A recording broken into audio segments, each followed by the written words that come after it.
गरीब आदमी दिन ब दिन वो पिसता जा रहा है, और इमरान खान साहब है जो पेट्रोल महंगा करता जा रहा है। एक चीज़ पे हाथ रखो, आज एक चीज़ ले लेना, कल जाके पूछ लेना, ये डबल हो जाता। गरीब आवाम दर पदर बेक मांगने पर मजबूर हो गया। इन्होंने गरीबों का रोटी खींचा है, इनकी रोटी अल्लाह खींचेगा। बहुत नाइंसाफी है, 1 रुपए का कह रहे थे 5 रुपए बढ़ा दिए इन्होंने। सिर्फ खान साहब जो है ना वो गुर्बत ख़त्म कर रहे हैं, गरीबों को ख़त्म कर रहे हैं, गुर्बत नहीं ख़त्म कर रहे। ਅਸੀਂ ਤੇ ਬਹੁਤ ਸਾਰੇ ਨੱਕੋ ਨੱਕ ਹੋਏ ਹੋਏ ਆ ਤੇ ਖਾਨ ਸਾਹਿਬ खुदा ਦਾ ਨਾਂ ਅੱਜ ਸਾਡੀ ਜਾਨ ਛੱਡ ਦਿਓ। पेट्रोल महंगा हो गया है बहुत, और हम लोगों का जो है वो इसमें गुजारा नहीं हो रहा है। बराए मेहरबानी करके इमरान खान को कहते हैं अल्लाह के वास्ते, अल्लाह और रसूल के वास्ते गरीबों के ऊपर अपना रहम करे। 5 रुपया इजाफा करके आप जा रहे हैं जी के शंघाई तावन तंजीम में जा रहे हैं, छुप के मुंह दिखा के लोगों को। इमरान खान ने तो ये वादा किया था कि हम गरीब को रिलीफ दूंगा, मगर ये रिलीफ नहीं है, ये जुल्म हो रहा है गरीब के ऊपर। अस्सलाम के नाज़रीन, प्रोग्राम खबर से खबर विद नादिया मिर्ज़ा में खुशामदीद। नज़ीर, इस जो भी आप देख रहे थे क्लिप्स, उसकी अंदाज़ा तो हो गया होगा कि हम किस पे आज बात करने जा रहे हैं। यकीनन महंगाई पे बात करने जा रहे हैं। महंगाई को नया इशू नहीं है या एकदम से पॉप नहीं हुआ है। असल मसला ये है कि जो मुख्तलिफ टैक्सेस हैं, जब हाल ही में जो प्रोफेशनल्स के हवाले से बात हुई कि जो नॉन फाइलर प्रोफेशनल्स हैं उन पे इजाफी बिजली उनके घरों पर आएगी, इस पर भी बड़ी लेदे हुई कि ये क्या हो रहा है। पेट्रोल की कीमतों में इजाफा हुआ। अभी मैं ये देख रही थी कि जो हालिया आदाद शुमार थे, बल्कि शुमारियात की जो हालिया रिपोर्ट थी, मतलब इस हफ्ते की रिपोर्ट थी, मैं ज़रा कोई उसका रिव्यू कर लूँ। हफ्तावार जो ग्राफ है उसमें 1.31% इजाफे से जो महंगाई है वो 14.33% तक पहुँच गई है, जबकि कम आमदनी वाले अफराद के लिए महंगाई की शरह 17.10% रिकॉर्ड की गई। 20 किलो का आटा यानी थैला, 20 किलो आटे का थैला 12 रुपये महंगा होने से उसकी औसत कीमत 1234 रुपये तक पहुंच गई, जबकि कराची में वो 1440 रुपये में फ़रोख्त हो रहा है। इसी तरह से अंडे 5 रुपये दर्जन महंगे होकर 176 रुपये पर हो गए। कराची, इस्लामाबाद, पेशावर समेत मुख्तलिफ शहरों में उसका रेट 200 रुपये। जिंदा ब्रायलर मुर्गी की कीमत में 7 रुपये बढ़ने से औसत निर्ख 222 रुपये रिकॉर्ड की गई है, जबकि मुख्तलिफ शहरों में 280 रुपये किलो फ़रोख्त हो रही है। इसी तरह से चीनी में 1 रुपये 32 पैसे इजाफा हुआ, 108 रुपये 43 पैसे किलो महंगी हो गई। LPG सिलेंडर महंगा हो गया 48 रुपये से बढ़कर यानी 1918 रुपये फ़ी यूनिट। बिजली 43 पैसे फ़ी लीटर। पेट्रोल 5 रुपये इजाफा। हाई स्पीड डीजल 5 रुपये 7 पैसे महंगा हो गया। अब मसला यहाँ पर क्या है, मुतासर कौन हो रहा है? फवाद चौधरी साहब कहते हैं, थोड़ा सा टाइम लूँगी। फवाद चौधरी साहब कहते हैं कि पाकिस्तान की क़ुव्वत ख़रीद हिंदुस्तान से बहुत बेहतर है, मुकाबला कर रहे हैं आप हिंदुस्तान से। तनख्वाहदार तबके की मुश्किलात अपनी जगह, यानी उनका कोई पुरसान हाल नहीं है, लेकिन 60% ज़राअत से वाबस्ता आबादी जिनको 1100 अरब रुपये इजाफी आमदनी हुई है, तो फिर सैलरी क्लास किधर जाएगी? उनका पुरसान हाल कौन होगा? तामीरात और इंडस्ट्री से वाबस्ता करोड़ों लोगों की आमदनी में भी इजाफा हुआ है। मिस्त्री और मजदूर की दिहाड़ी भी 3 गुना, कई गुना, पता नहीं कितने गुना बढ़ गई है। इस पर ज़रा बात करते हैं, बड़े स्पेसिफिक होकर बात करते हैं, सैलरी क्लास की स्पेसिफिक होकर भी बात करते हैं। जो शख्सियात मेरे साथ पैनल पे मौजूद हैं उनसे आपका तारुफ करा देती हूँ। डॉक्टर शाहिद हसन सिद्दीकी साहब इकोनॉमिस्ट हैं, कॉलमिस्ट हैं, हमारे साथ कराची में वीडियो लिंक से मौजूद हैं। अस्सलाम वालेकुम डॉक्टर साहब, बहुत शुक्रिया जी आपके टाइम का। आरिफ यूसुफ जीवा साहब हमारे साथ मौजूद हैं, vice president FPCCI Islamabad student में हमारे साथ मौजूद हैं। अस्सलाम वालेकुम आरिफ जीवा साहब, बहुत शुक्रिया आपके टाइम का। सदाकत अली अब्बासी साहब MNA हैं, PTI के सीनियर रहनुमा हैं, हमारे साथ वीडियो लिंक पर मौजूद हैं। अस्सलाम वालेकुम सदाकत अली अब्बासी साहब, बहुत शुक्रिया जी आपके टाइम का भी। आवाज़ ही लड़खड़ाने लगी है PTI वालों से तो बात करते हुए भी, पता नहीं उस पर भी कोई टैक्स ना लगा दे। शाहिद साहब, पहले तो मुझे ये बताएं कि ये जो महंगाई का एक शोर तो है, और ये एक शोर हर दौर में रहा है, इसमें भी कोई शक नहीं है। महंगाई बढ़ भी रही है, इसमें भी कोई शक नहीं है, लेकिन जो सबसे ज़्यादा इससे मुतासर हो रहा है वो मैं आपसे जानना चाहूँगी। दिहाड़ीदार तबका, ज़राअत से वाबस्ता, बिजनेस कम्युनिटी या सैलरीड क्लास? देखिए, बात ये थी कि जो पाकिस्तान में जिस तरह महंगाई आ रही है, ये उन पॉलिसीज़ का और इक़दामात का मंतकी नतीजा है जो अपनाई जाती रही हैं, नंबर 1। दूसरे कि इससे सबसे ज़्यादा जो मुतासर होते हैं मेरे ख़्याल से गरीब और मुतवस्सित तबके के अफराद, इसलिए कि जब आप GST बढ़ाते हैं, पेट्रोलियम मसनूआत की कीमतें बढ़ाते हैं, जो है उसके बाद गैस के नर्ख बढ़ाते हैं, बिजली के नर्ख बढ़ाते हैं, तो इससे आम आदमी मुतासर होता है।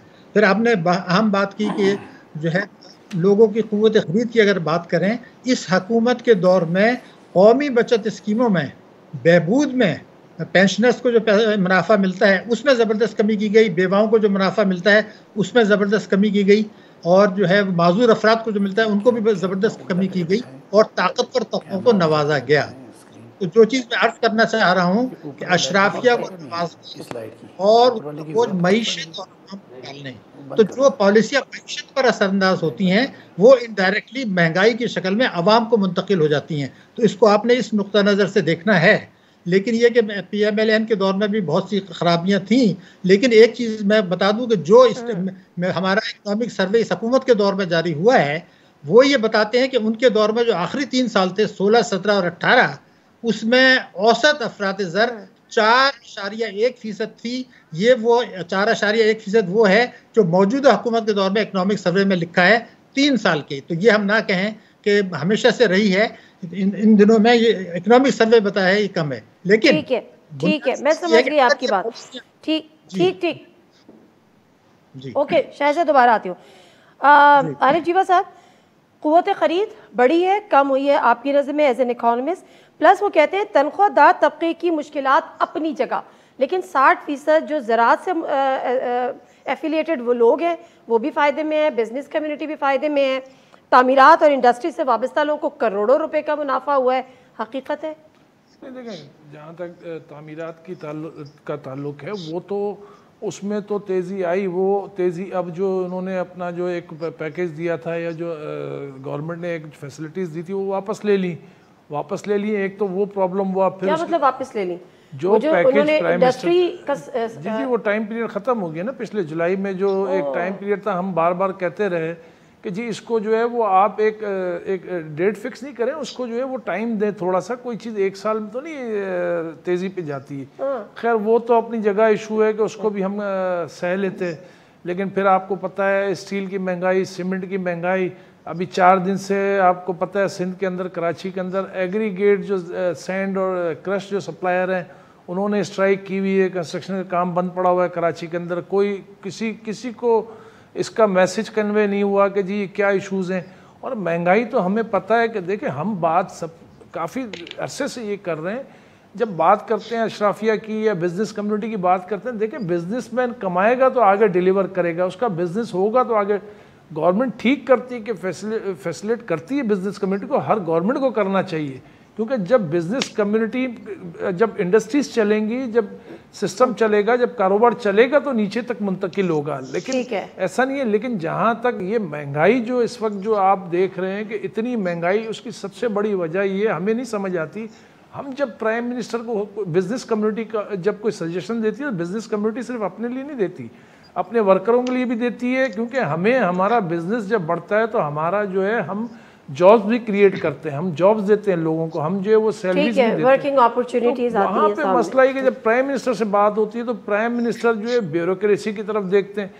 पाकिस्तान की तारीख में हमने आज तक नहीं देखा कि कभी ब्यूरोक्रेसी ने किसी बात का पॉजिटिव जो है वो किसी भी प्राइम मिनिस्टर को जो है वो ठीक है रास्ता दिखाया। अब ये वो पॉइंट्स है जो जरा सदाकत अब्बासी साहब से पूछ रहे हैं। सदाकत अब्बासी साहब, एक बात तो की आरिफ जीवा साहब ने कि यहाँ पर जो कंस्ट्रक्शन सेक्टर में जो फैसिलिटीज़ दी गई थी उनको भी किस तरह से वापस लिया गया, या उसका टाइम पूरा हो गया तो जाहिर सी बात है वो एक्सपायर होगी। दूसरी बात उन्होंने की कि ताकतवर तबकों को नवाजा गया।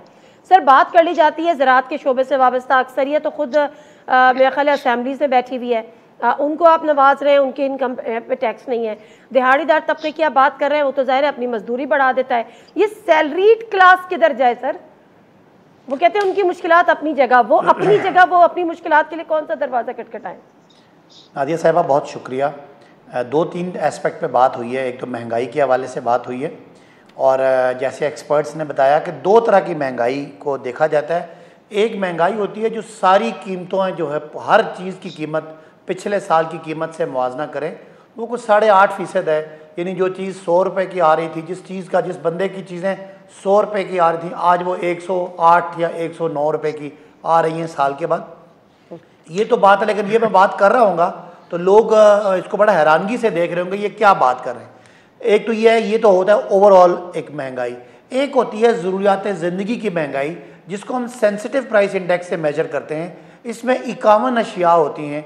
अगर आप पिछले हफ्ते में देखें उन 51 अशिया में से 22 अशिया की कीमतें बढ़ी हैं 3-4% और 29 अशिया ऐसी हैं जिनकी कीमत या तो सेम रही है या कम हुई है। लिहाजा ये जो महंगाई है ये को 13 से 14% है जिसको हम फूड इन्फ्लेशन भी कहते हैं या जिनको ज़रूरियात ज़िंदगी का और जो वाकई गरीब तबके को बहुत असर करती है। एक थोड़ी सी मैं इसमें बात करूँगा, शायद पब्लिक को वो अजीब लगे कि एक महंगाई है जो एक्चुअल है और एक महंगाई के बारे में तासुर है, परसेप्शन है। इस वक्त परसेप्शन बहुत ज़्यादा बन गया है, मीडिया की वजह से भी, ऑपोजिशन की वजह से भी। महंगाई है और मैं ये नहीं कहता कि नहीं है, और महंगाई की शरह भी 8.5% है जो खासी ज्यादा है, लेकिन इसके बावजूद तासर ऐसा लोग नहीं समझते। कैसे बन गया ये? तो आप दो बातें कर रहे हैं माजरत के साथ। आप कह रहे हैं एक परसेप्शन बन गया और एक वाकई महंगाई है, ये क्या मतलब? महंगाई थोड़ी है और महंगाई के बारे में तासर बहुत ज्यादा का है। एक आम आदमी से पूछें वो समझेगा शायद हर चीज महंगी हो रही है, हालांकि इस हफ्ते भी अगर आप बात करें चिकन अंडे महंगे हुए हैं, बिजली महंगी हुई है, लेकिन साथ साथ टमाटर सस्ता हुआ, प्याज सस्ता हुआ, आलू सस्ता हुआ, दाल मूंग सस्ती हुई, दाल माश सस्ती हुई, अदरक सस्ती हुई, चावल सस्ते हुए। लेकिन ये मैं बात कर रहा हूँ नेशनल आपका जो फेडरल ब्यूरो ऑफ स्टैटिस्टिक्स है उसकी रिपोर्ट बता रहा हूँ। लेकिन बहरहाल चूंकि तासुर ये बना हुआ है इसलिए अगर मैं बात करूंगा तो शायद अजीब लगेगा। लिहाजा जो दूसरी बात है महंगाई के हवाले से, मैं आपसे पूछूंगी, एक ब्रेक लेने दें। आप जो बात करेंगे बिल्कुल अजीब नहीं लगेगा क्योंकि आपने करनी है, ठीक है ना? मेरी बात सुने ना, आपका इदारा शुमारियात जो फिगर्स जारी करता है वो कहता है कि 1.31% इजाफे से 14.33% हो गई है, इससे पहले कभी नहीं थी। पेट्रोलियम के रेट जो अभी हैं वो पहले कभी नहीं थे, डॉलर इससे ज़्यादा हाई कभी नहीं था। अच्छा, ब्रेक ले लेते हैं, ब्रेक से आप साथियों कोशिश कीजिएगा कि आप इसको जस्टिफाई कर सकें।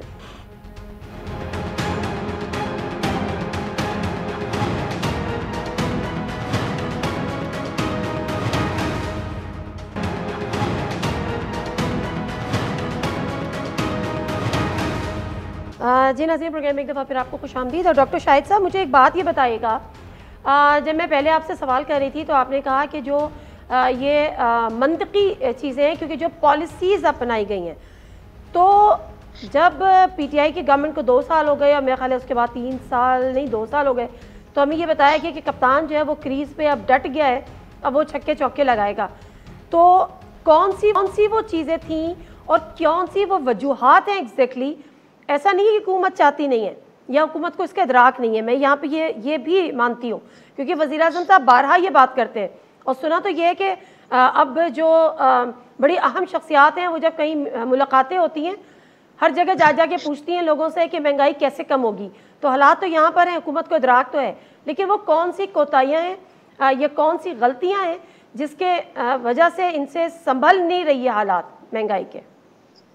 देखिए, मैं आधी मिनट में एक पॉइंट बताऊंगा। तो 7 पॉइंट्स हैं और आदाद शुमार हुकूमत के हैं। पहला, इस 3 साल में इस हुकूमत के दौर में मजमूई कर्जे और जिम्मेदारियों में इजाफा हुआ है 18,000 अरब रुपया, 18,000 बिलियन रुपीस। और आज़ादी के 66 ईयर्स के बाद 30 जून 2013 को जो मजमूई कर्जे थे, यानी इजाफा नहीं, मजमूई कर्जे जो थे वो 16,400 अरब थे। तो जितने कर्जे 66 साल में इकट्ठे हुए थे उससे ज़्यादा आपने 3 साल में बढ़ा लिए।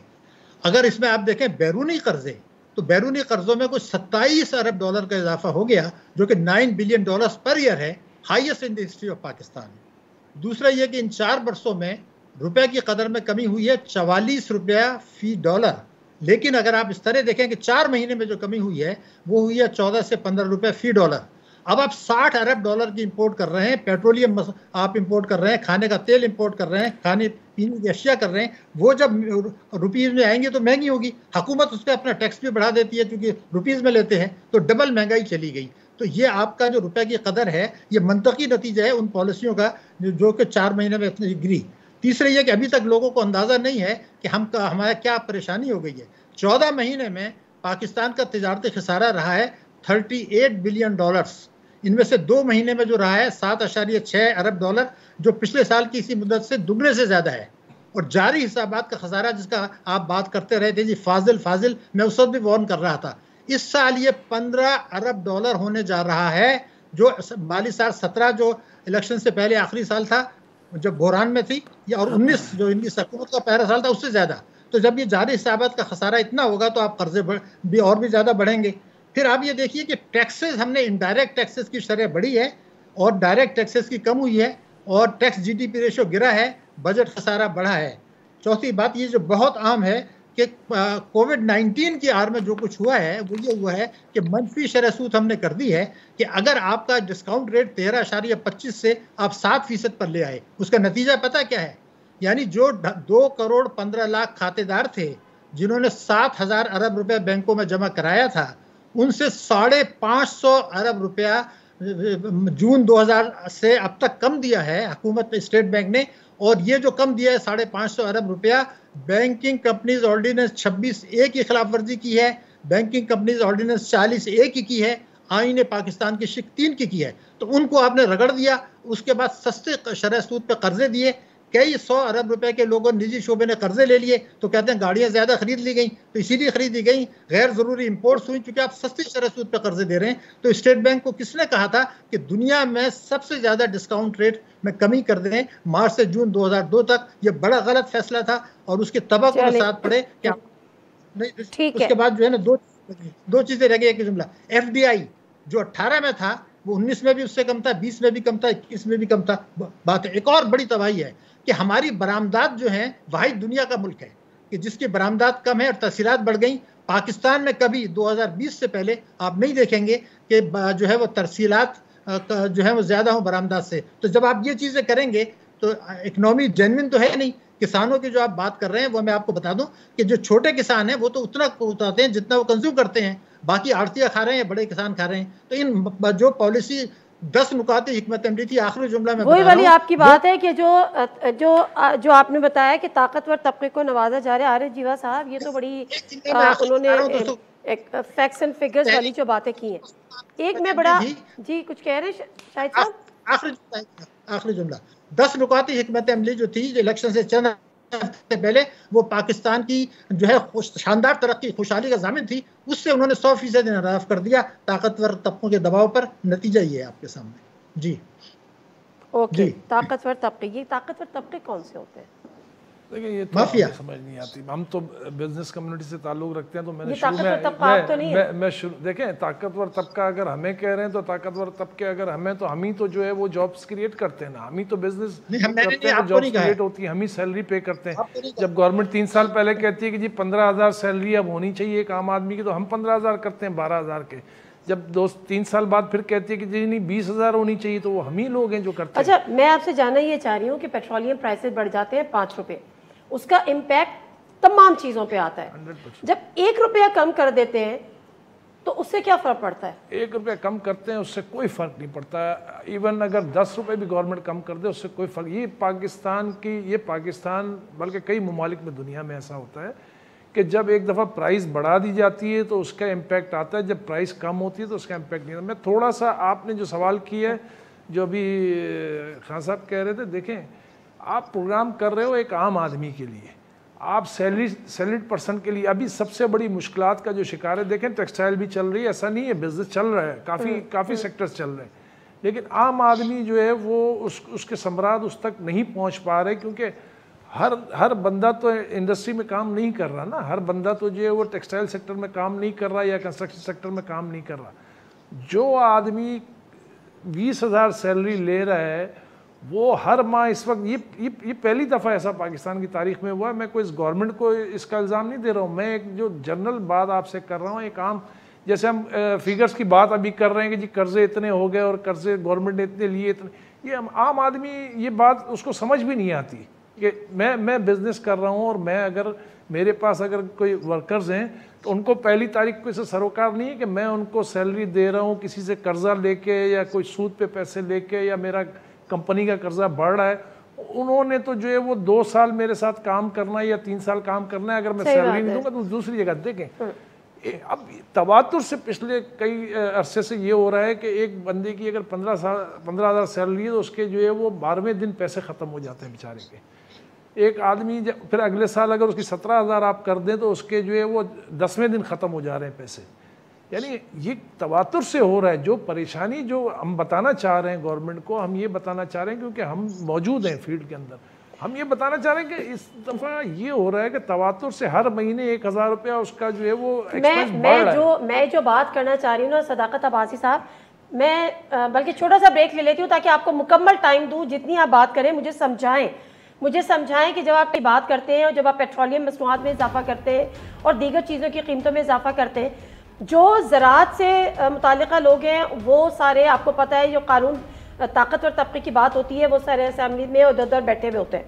बिजनेस कम्युनिटी बेशक जॉब अपॉर्चुनिटीज़ क्रिएट करती है, लेकिन डेफिनेटली वो अपना जब प्रॉफिट लेती है तो वो उसमें से वो कर लेती है। दिहाड़ीदार तबका अपने रेट्स बढ़ा देता है, अपने डेली वेजेस में इजाफा कर देता है। फिर मैं बात करती हूँ कि सबसे ज़्यादा टैक्स जो सैलरी क्लास दे रहा है उसके लिए आपके पास क्या है, एक आम आदमी के आपके पास क्या है। ब्रेक लेती हूँ, वापस आती हूँ, सदाकत अब्बासी साहब से जानेंगे।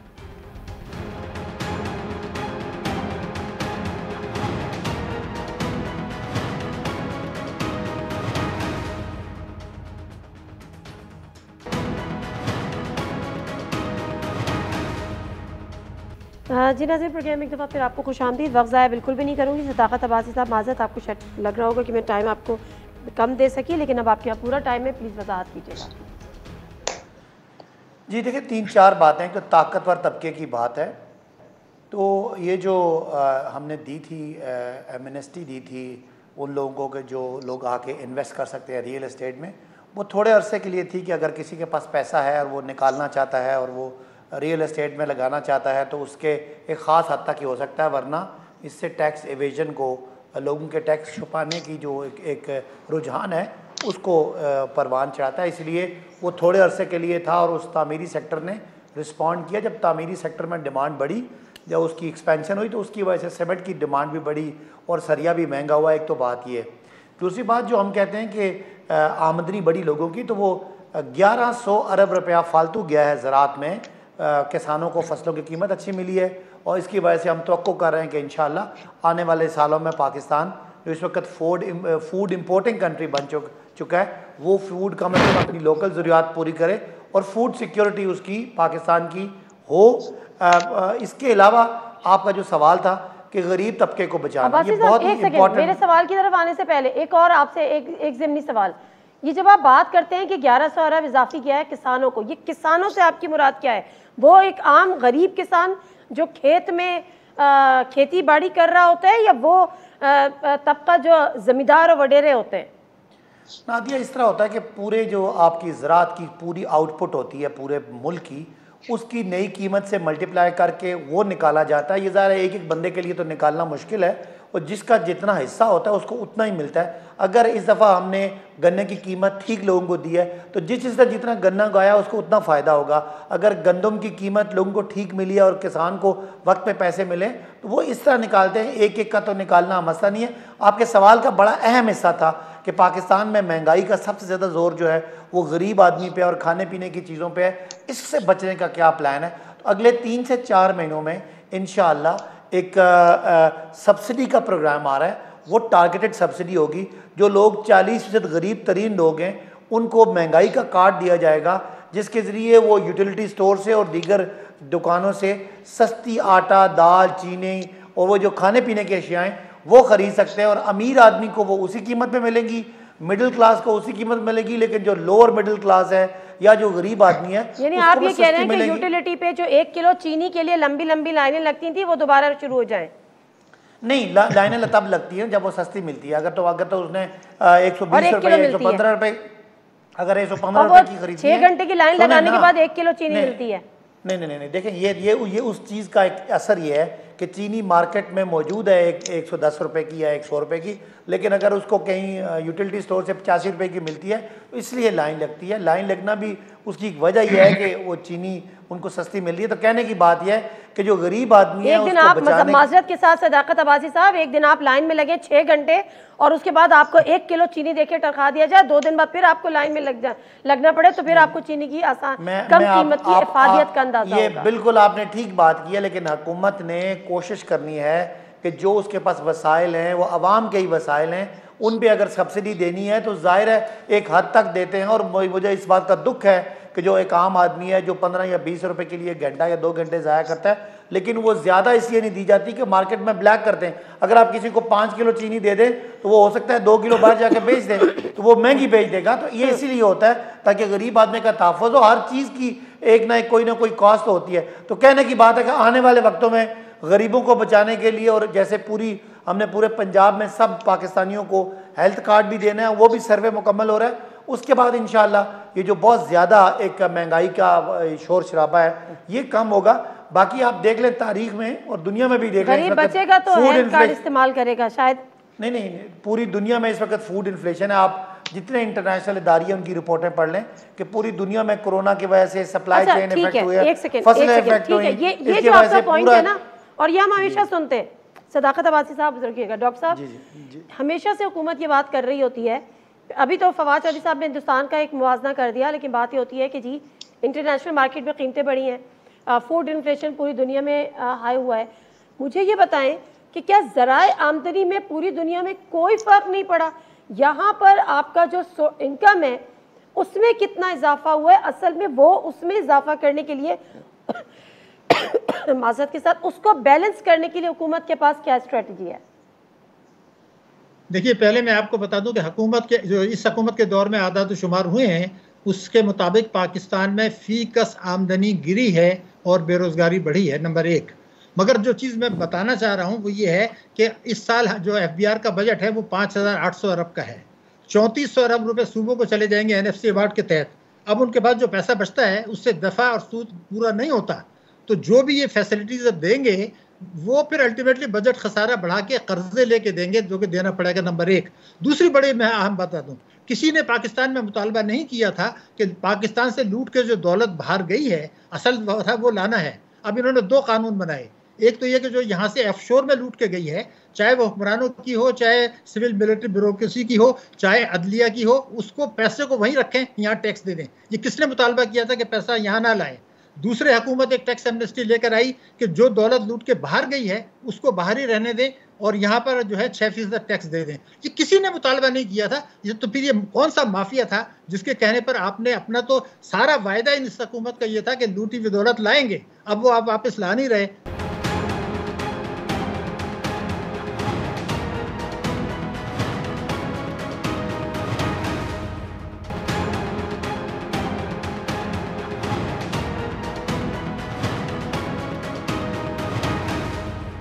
आरिफ जीवा साहब, मुझे एक बात बताएं कि जब ये बात की जाती है ना कि जी महंगाई हो गई है, मगर ये कि चलें जी हम कोशिश करेंगे अगली, लेकिन ज़राए आमदनी में इजाफा कैसे? हमेशा कहा कि महंगाई को कंट्रोल इस तरह नहीं होगा कि महंगाई में कमी हो जाएगी, जो लोगों की अर्निंग है, मतलब जो आपका जो इनकम है उसको ऊपर लाया जाएगा। उसको क्या ऊपर लाया गया है?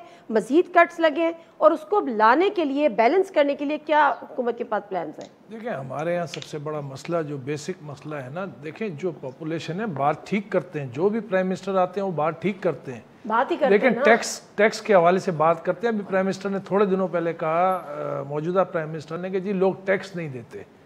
ये अभी स्टेटमेंट इनका है।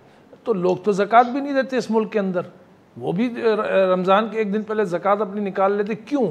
क्योंकि आप गवर्नमेंट जो भी आई है, लोगों को जो है यकीन नहीं है कि वो पैसा जहाँ लगना है वहाँ लगेगा। आपने 18 अमेंडमेंट ला के पूरे सिस्टम को जो है, आज आप सिंध में जो है वो अलग, सिंध गवर्नमेंट अलग टैक्स ले रही है, रेवेन्यू बोर्ड फेडरल गवर्नमेंट अलग ले रही है, पंजाब में अलग ले रही है, और लोगों का परसेप्शन या जो नज़र आ रहा है वो ये कि पंजाब में पैसा लग रहा है, सिंध में पैसा नहीं लग रहा।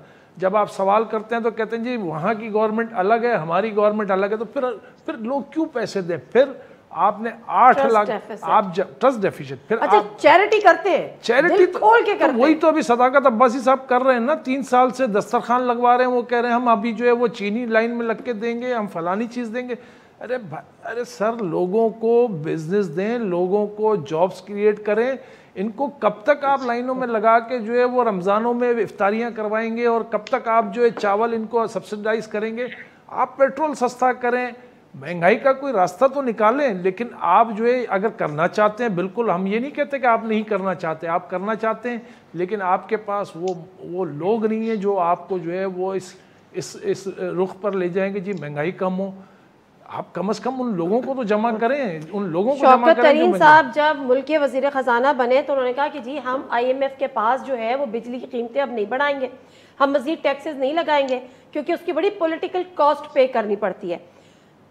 हुआ कुछ नहीं, ज़ाहिर है वो भी चीज़ें बढ़ी। डॉलर को आपने मार्केट में ओपन किया कि जी ये खुद से इसको करेंगे, हमारा कंट्रोल नहीं होगा, उस पर आपका तो बिल्कुल ही कंट्रोल ख़त्म हो गया। मुझे एक और बात बता दें जो आरिफ जीवा साहब ने बड़ा इंपॉर्टेंट पॉइंट उठाया है, कोई भूखा नहीं सोएगा। बहुत अच्छी बात है, किसी को आप भूखा ना सुलाएं, लेकिन सवाल ये है कि आप लोगों को माजरत के साथ फ़कीर और बेकारी बना रहे हैं। आप उनको स्किल डेवलपमेंट प्रोग्राम दें, आप मुझे मौका दीजिएगा, मैं इस पे जवाब देना चाह रहा हूँ। वर्किंग अपॉर्चुनिटीज दें। मतलब जिस मिडिल क्लास की बात कर रही हूँ ना सदाकत अब्बासी साहब, वो लंगर पे जाके खाना भी नहीं खाता, वो आपके शेल्टर हाउस में रात में आके रुकता भी नहीं है, वो आपके एहसास प्रोग्राम के तहत 12,000 रुपए भी नहीं लेता, तो उसका पुरसाने हाल यहाँ पर कौन है? आप उनको वर्किंग अपॉर्चुनिटीज दें, उनको स्किल डेवलपमेंट करें, या उनको बस सुला के खिला के सुला दें? देखिए नादिया, मुझे मौका दीजिएगा अनइंटरप्टेड प्लीज। देखिए पूरी दुनिया में जो मईशत के एक्सपर्ट हैं वो समझते हैं कि इनकम के ब्रैकेट होते हैं, और यानी एक ऊपर वाले 20%, उससे नीचे 20%, दरमियान वाले 20%, उससे लोअर वाले 20% और आखिरी वाले 20%। ये जो आप बात कर रही हैं ना, ये मैं अलग अलग बात कर रहा हूँ। एक आपके नीचे वाला एक आपका होता है जो आबादी का हिस्सा, जो बेचारे माजूर होते हैं, जो इंतहाई गरीब होते हैं, जिनके पास कोई हुनर नहीं होता, वो बेघर होते हैं, उनके पास कोई जगह नहीं होती, वो गांव से आते हैं, दिहाड़ी लगाते हैं, उनको सड़क पे सोना पड़ता है। खुदा के बंदे, इनको उनसे मिक्स ना करें, ये वो लोग हैं, ये आम लोग नहीं है। किसी ने नहीं कहा कि जो लोग घरों में बैठे हैं उनको जाके आप जो पनाह गाँव में रखें, या जिनके घर में खाना मुझे प्लीज ना, आपने ना दिया, मैं बात कर लूं फिर आप मुझे कमेंट कीजिएगा। उसके बाद होता है, उसके बाद होता है ऊपर वाला 20%। ऊपर वाला 20% वो है जो दिहाड़ी तो लगाता है, कभी उसकी दिहाड़ी लगती है, कभी नहीं लगती, और कभी उसको ये राशन कार्ड की उसकी जरूरत है, आम बंदे की जरूरत नहीं है। खुदारा इसको इस तरह ना लें। और जो सब्सिडी होती है ना, ये मेरे भाई जो दोनों एक्सपर्ट बैठे हैं, सब्सिडी सारी आबादी को नहीं देनी चाहिए। सब्सिडी सिर्फ उन लोगों को देनी चाहिए जिनको सब्सिडी की जरूरत है। अगर आप पेट्रोल सस्ता करेंगे तो मेरे भाई को बताना है कि पेट्रोल अमीर भी खरीदेगा, गरीब भी खरीदेगा, इसलिए पेट्रोल में उसको 5 रुपए महंगा करके उसको 50 रुपए की सब्सिडी दें ताकि वो रोटी खरीद सके। ये कॉन्सेप्ट है, इस तरह नहीं है जो आप बात कर रहे हैं। अच्छा, सब्सिडी हम और देना नहीं चाह रहे। अब्बासी साहब, ओगरा ने सिफारिश की पेट्रोल की कीमत में 1 रुपए इजाफा कर दें। ये गलत खबर है, आप गलत खबर है। 10 रुपए का इजाफे का रिकमेंडेशन थी, 1 रुपया हुआ है। 10.7% या 10.5 रुपए डीजल में थी। नहीं, डीजल में 10 रुपए से 7 थी, पेट्रोल में 10.5 थी, पेट्रोल में 5 रुपए की थी। नहीं सुने, आपको मैं अभी इस प्रोग्राम के बाद आपके नंबर पे मैं किसी डॉन का, किसी अखबार का, डॉन का ही मैं आपको भेज दूंगा, या एक्सप्रेस ट्रिब्यून का भेज दूंगा, आपको मैं भेजूंगा, आप पढ़ लीजिएगा। मैं भी आपको भेजूंगी। मैं बल्कि एक काम करें, मैं आपको ट्रिब्यून के भी भेज रहा हूँ, मैं आपको ट्रिब्यून की खबर अभी भेज रहा हूँ, आप चलाएं। मेरी बात सुन लेना अब्बासी साहब। ओगरा की समरी थी कि आप डीजल के 10 रुपए बढ़ाएं, पेट्रोल के आप 5 रुपए बढ़ाएं। डीजल पे आपने 5 रुपए बढ़ाए, पेट्रोल में भी आपने 5 रुपए बढ़ाए, जबकि वो ओगरा ने 1 रुपए की बात की थी कि पेट्रोल की कीमत में 1 रुपए का इजाफा करें। बिल्कुल, मैं आपको यही बात पे कंटेस्ट कर रहा हूं जो आप मेरी नहीं सुन रही, और मैं आपको सुनाना चाह रहा हूं। मेरे सामने क्या सुना? बिल्कुल ये ट्रिब्यून की खबर मैं आपको पढ़ के सुना रहा हूं कि OGRA price hike up to 10.5 in POL prices. दोनों की 10.5 उसने की थी, दोनों की। आपको ये मैं 16 तारीख थी ना, जरा उस खबर को आप जिसको आप पढ़ रहे हैं जरा तफसील से पढ़िए। मैंने भी उसी खबर को पढ़ा हुआ है। अच्छा, बहरहाल आप चुके इस वक्त पढ़ने का टाइम नहीं, बहरहाल नहीं, पढ़े बहरहाल नहीं, अब्बासी साहब आप पढ़े, पूरी पढ़े। अच्छा, पूरी पढ़े, आप बहरहाल ना करें। नहीं, मैं कह रहा हूँ कि थोड़ा बहुत पढ़ लेते हैं। लेकिन ये 10.5% ऊपर हेडलाइन लगी हुई है, 10.5% हेडलाइन पे ना जाया करें सर, पूरी खबर पढ़ा करें। अच्छा, चले कहने की बात जो मैं बात पिछली कहता हूँ मुकम्मल कर लूँ।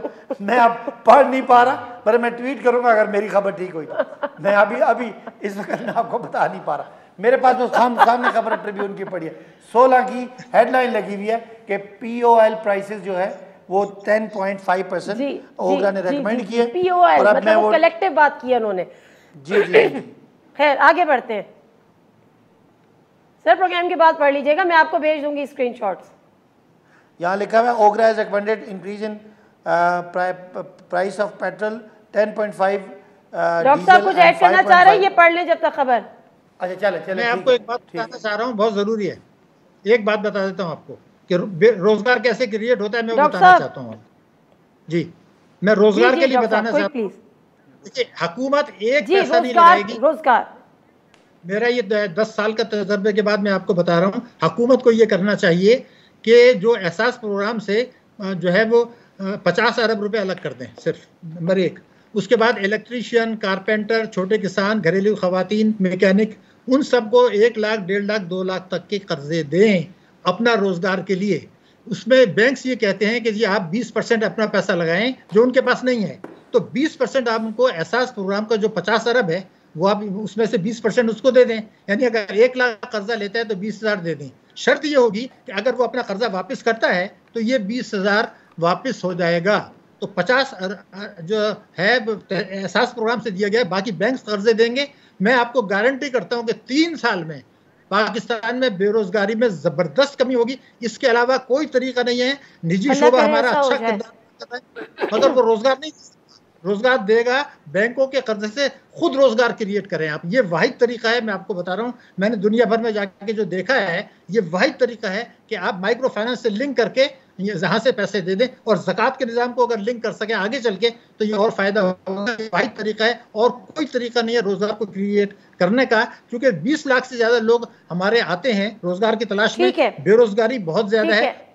जी जी जी ठीक है। जिन ब्रैकेट्स का अभी सदाकत अब्बासी साहब स्क्रीनशॉट सेंड कर दिया है, पढ़ लीजिएगा सेंटर का जो पैरा है। अच्छा ये जो बात कर रहे हैं कोई भूखा नहीं सोएगा, वो जो ब्रैकेट्स की बात कर रहे हैं ये हमारे यहाँ हो रहा है। बिल्कुल देखिए, मैं इनको बता रहा हूँ कि ये जो छोटे एक जुमला मुझे दीजिएगा, एक जुमला सिर्फ एक जुमला बोलूंगा, मुझे मौका दीजिएगा एक जुमले के लिए। बिल्कुल ये तरीक़ेकार होना चाहिए। देखिए नेफ्टेक है एक इदारा आपने बनाया हुआ है, उस पर जो है वो आप एक्सपेंस भी कर रहे हैं, सारी चीज़ें कर रहे हैं। जो आपने शुरू में बात की थी 10 अरब रुपए आपने पिछले बजट में उसको दिए नेफ्टेक को, आप ये उसको 50 अरब रुपए दें ताकि स्किल डेवलप्ड हो। हमारे पास स्किल डेवलपमेंट हो, वर्किंग अपॉर्चुनिटीज हो, उनको ट्रेनिंग दें। आप उनको खिला रहे हैं। ये एहसास प्रोग्राम में ये बिल्कुल शामिल है। ज्यादा से ज्यादा ये एहसास प्रोग्राम में शामिल है। हर गरीब खानदान में एक बंदे को स्किल मिलेगा, हर जगह पे घर के लिए लेबर मिलेगी, उसी से रोजगार। ठीक है सदाकत अब्बासी साहब लास्ट कमेंट, 1 लाइनर प्लीज। जी बिल्कुल, आप जो बात कर रहे हैं, जो हमने एहसास प्रोग्राम है उसमें हर एक घर के गरीब घर के फर्द को मुफ्त ट्रेनिंग मिलेगी। और साथ साथ जो आप कर्जों की बात कर रहे हैं, बिल्कुल एहसास प्रोग्राम से गरीब लोगों को घर खरीदने के लिए जो उनकी इक्विटी है वो हुकूमत देगी ताकि बैंक उनको सस्ता कर्जा दे। ये दोनों बातें सब कुछ गरीब के लिए कर रहे हैं, इसलिए आप मिडिल क्लास को भी गरीब ही बना रहे हैं। नहीं आप गरीब के लिए जरूर कर रहे हैं, लेकिन मिडिल क्लास को मिडिल क्लास जो आपके एक्सपर्ट बता रहे हैं वो ये सही बता रहे हैं, ये सही बता रहे हैं आप। बहुत शुक्रिया सदाकत हमने इनकम जनरेट करनी है। बहुत बहुत शुक्रिया आरिफ जीवा साहब, आपका भी बहुत बहुत शुक्रिया। मसला यही है कि जो शौकत अली साहब ने कहा था कि पॉलिटिकल कॉस्ट और ये जो महंगाई का जो जिन है जो हुकूमत से बेकाबू हो चुका है, अगर ये नहीं संभला तो आने वाले दिनों में हर सूरत ये इस हुकूमत को इसकी पॉलिटिकल कॉस्ट पे करना होगी। वज़ीर आज़म साहब अपने मुशीर बदल लीजिए। प्रोग्राम से दीजिए नादे मिर्ज़ा को इजाज़त। अल्लाह हाफ़िज़।